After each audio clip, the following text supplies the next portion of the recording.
Hello and welcome to the very first episode of Flash Friday by yours truly, jakepeter. Or you can just call me Jake. Today, we're going to be playing The Company of Myself. Probably my favorite Flash game ever made. Great story. If you've never played it, please go play it right now. Either watch and then play, or play and then watch. Either way, you're going to want to play through this game over and over just because of how the story is, and just going back, it's just such a great game to go through twice, because then you fully understand the story. But without further ado, let's play. Alright. If you have a minute, I'd like to tell you a bit about myself. The first thing you need to understand is that I am alone. I've been alone for a pretty long time now. I'm used to it. I'm content. Before I became more or less a hermit, I found that I had two passions in life. One was performing. Even today, when I find that I can't relate to others, I can still stand in front of them and make them laugh or surprise them. The irony is strong enough to taste. It doesn't taste good. In case you're wondering, my second passion was a girl named Catherine, but I'll get to that later. I generally face the same day-to-day problems as every other person, except that when every other person gets stuck, they have their friends and associates to back them up. I don't. I know that you don't want to hear me describe my admittedly less than fascinating lifestyle, so instead I'll describe one much more allegory. I used to find the joy in the company of others. Now I only have the company of myself. I pretty much got through that. Alright, my attention is stolen by a green square on the other end of the room. I want to be its friend more than anything that I've ever wanted. I decided to use the arrow keys to approach it. And you can't use WASD. Which would be worse.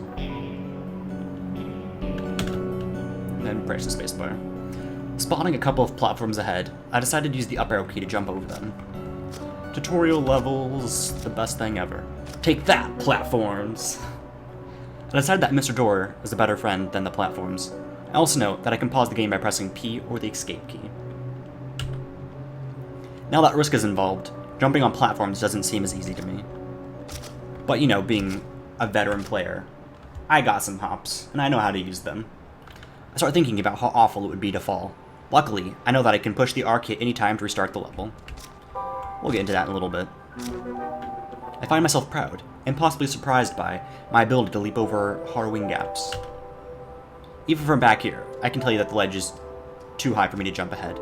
I begin to wonder what would happen if I pressed the spacebar before I completed the level. Oh. Is that a shadow version of myself that I can go onto? Yes it is.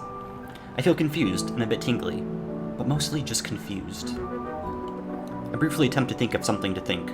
Nothing worthwhile emerges. I haven't talked to anyone lately. At least I can solve my own problems. This one's simple. If you take it slow, it'll happen. But to be safe, you can mess up your other shadows if you jump, when they jump on top of you, then they get misplaced. So if you just take this easy. And don't worry, your shadows, once they go somewhere, they're never going to disappear. So once you reset your current person, he just stands where you left him last. So we don't have to worry about that. Yeah, so standing right here for this first bit isn't horrible. In fact, when you get up here, it's almost a rhythm. Then you don't need to reset anymore. And Geronimo!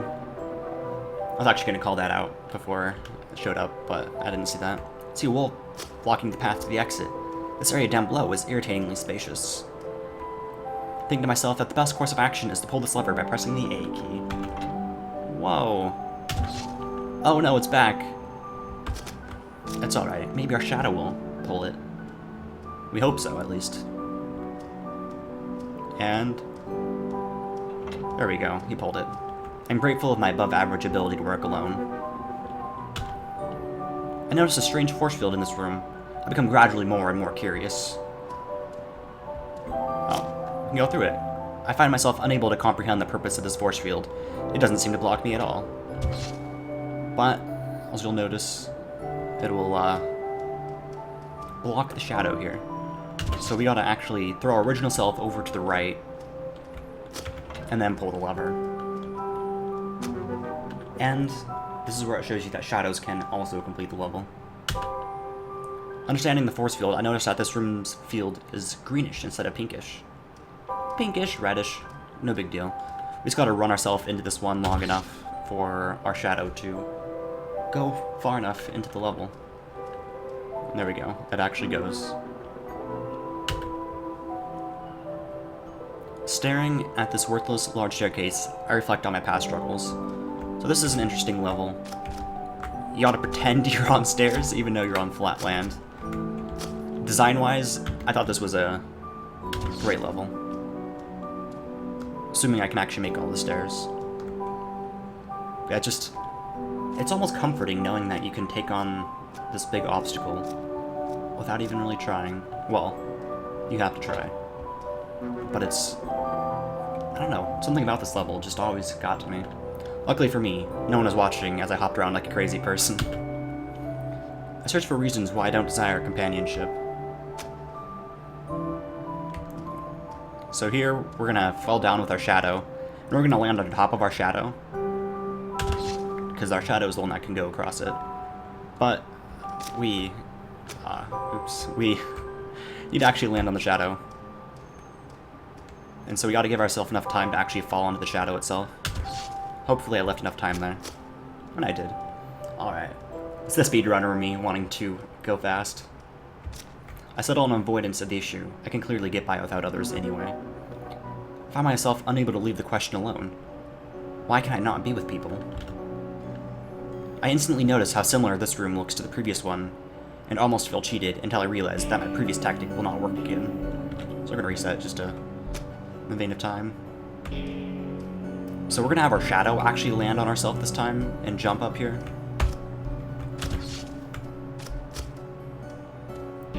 So this one, what? Okay, this one is arguably a lot harder. So our shadow's gonna land. We can use our finger to see how our person will walk approximately. That's how I did this level. You can't see me pointing, but that's more or less what I did at the level. I use my finger to point it. Because then you'll know where your guy is without having to think where he'll be. And you know, the longer you wait, it doesn't hurt. Because once you finish the level, it's all good. But if you jump too early, you're not going to finish. It doesn't take long for me to understand that I'm going to need some timing to get through here. Alright, so this is an interesting level. You gotta time these in such a way that you know. So a rhythm tap here is good. You come, and then you tap. So you gotta give yourself enough time to set up. Oops, I restarted. I didn't get the right rhythm. I'm hoping I waited enough to get to the red one before I just YOLO it. There we go. It took a couple tries. A little embarrassed it took me too, to be honest. I've gotten used to the idea of solving mental problems, but I still enjoy a test of my physical abilities here and there. I think back to the first day that Catherine and I met. Our paths converged, and suddenly we were a team. And that's Catherine you can see over there. And when you press spacebar, you actually start controlling Catherine here. Might be a little confusing at first. Her approach was quiet, as was my response. The connection was instant and unmistakable. A team. Mutual. Just gotta swap back and forth here.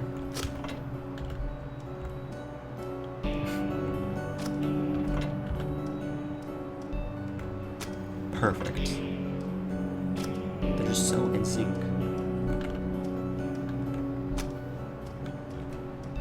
I wasn't ready to let it go. When we faced a problem, we would solve it together. Today, I find myself solving the same problems alone. I was underappreciated, plain and simple. Didn't understand just how much I needed her, how much she needed me. So you can't. There's reasons behind why jumping on top of the other person didn't work. It was perfect. Everything was all perfect. Oops. Did that wrong. Let's jump here first. Let's get up here first, and then jump it. That sounds perfectly reasonable to me.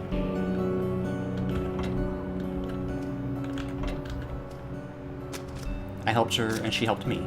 Mutual.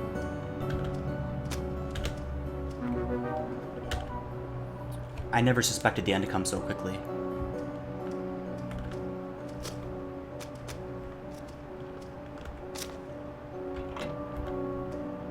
I gotta get to the exit, right? But, Catherine... I found myself crushed by guilt. I hadn't left the house for days. But she was gone. It's gonna make me tear up. And now I find myself alone. I can't handle talking to people anymore. Internally, I visualize an overexcited man yelling, "Checkpoint!" So yeah, when that happens, you can just restart your guy there. I grudgingly consider how the ability to start over from a different perspective would have helped earlier in life. My poster in the background, lovely. Maybe I could have let Catherine not meet me in the first place. Oh, that would be terrible. And like this, I continue.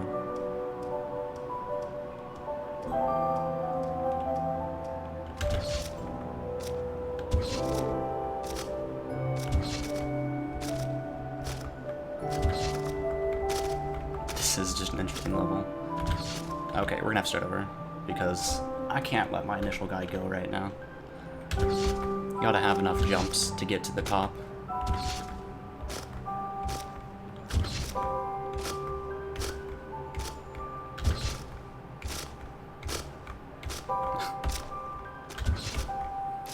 If you stack a little too high, it's alright. And, oh, they're not gonna be on me. This is gonna... Yeah. Okay, we gotta restart. We'll send our basic guy this way. It just fell down completely.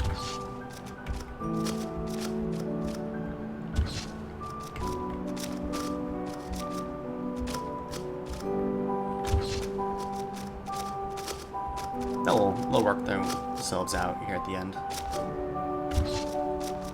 Somehow they will.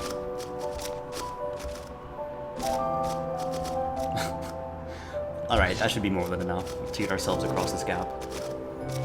And now they're actually standing on me because that one guy went to the left at the very start. And voila! You can make it across.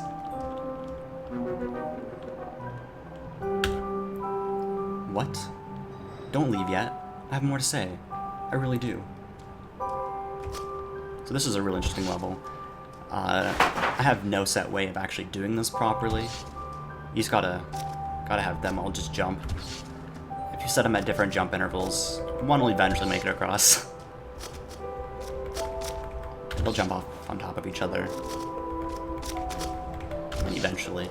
It may take 15 or more or so.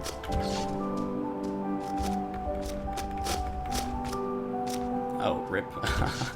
That one made it. If only I had hold right longer. We're gonna hold right longer now. After these things. There we go. Really, that level was all luck. Are you really leaving?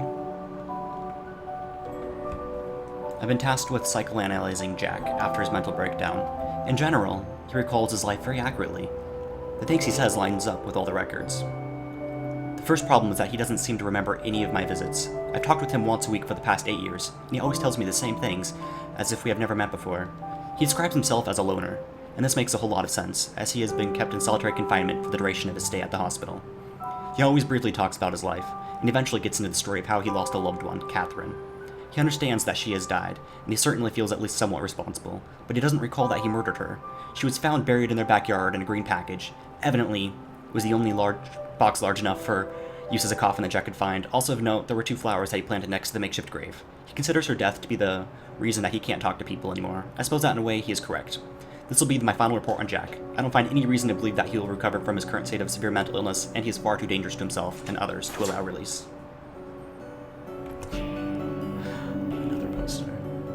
But that is the company of myself.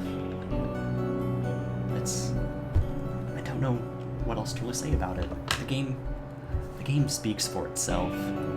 Really, go back, play it yourself. If you've played it before, and you just want to play it again. This took 15 minutes, and I could not say how much this game is just good for life to know in general. But thank you, everyone, for watching. Look, I timed that with thanks again, everyone. How cool was that? Yes. Thank you so much for watching. I hope you enjoyed the company of myself, and come back next week for another Flash Friday. The stream leaves, and suddenly I don't even have a person to tell my story to anymore.